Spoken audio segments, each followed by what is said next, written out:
During the war, my mother and father would take me down to Long Beach, and there used to be a barge tied up on the southeast corner of the bridge, and I would fish off there.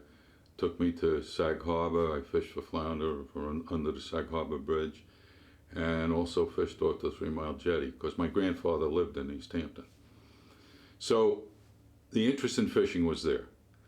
But during all that time, when my folks would take me to a beach and I'd see surf fishermen, I never saw them catch anything. So I thought it was a stupid way to fish. And then one night, during the war, you were not allowed to have any lights along the beach. And I do believe that in some areas you couldn't even fish at night on the beaches. My father had a friend, because my father grew up in East Hampton. My father had a farmer friend in Waynescott. They were on the phone one day. It was just there. I don't know if it was after the Japanese surrendered or after Germany surrendered, but guys were allowed to fish on the beach again at night with lights. And he said they were catching a lot of weakfish. So he invited my father to come out. So I tagged along. And we stayed at his home. And I guess we fished down in East Hampton off the beach. And it was a dark night. There were a couple of guys to the left of my father and Stuart. And there was one man down to the right a ways. And he had a car on the beach. I had never seen a car on the beach. And so I'm a kid, what was I then, about 12 years old? I had seen some pickup trucks that the wholesalers used, but I had never seen a car on the beach. So I kind of kept my eye on that guy.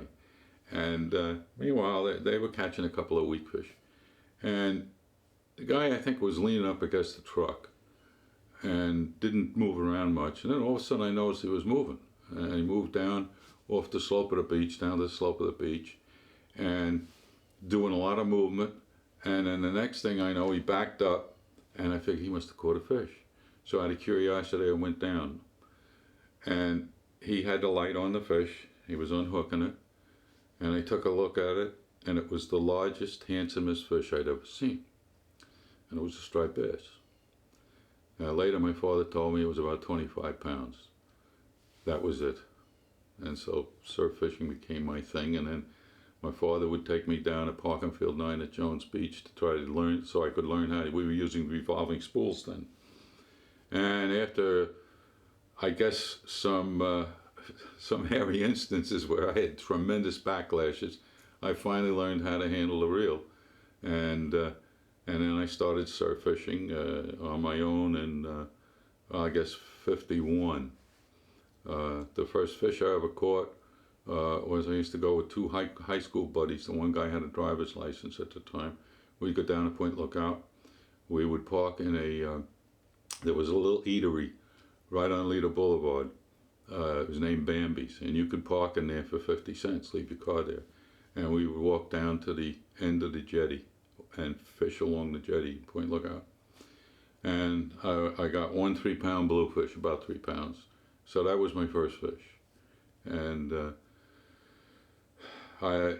what I was fishing with in those days was a Calcutta rod with a Von Hoff reel, and which I ruined.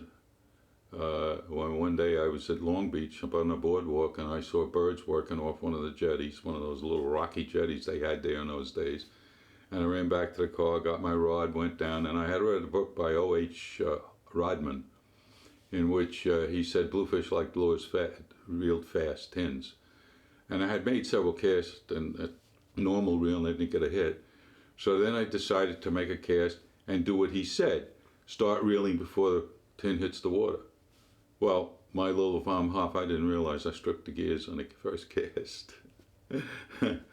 And so that was my first rig. Then eventually my father had a split bamboo, nice split bamboo rod, which I still have. And I got a pen reel, and that's my early gear. And then I started going to Montauk.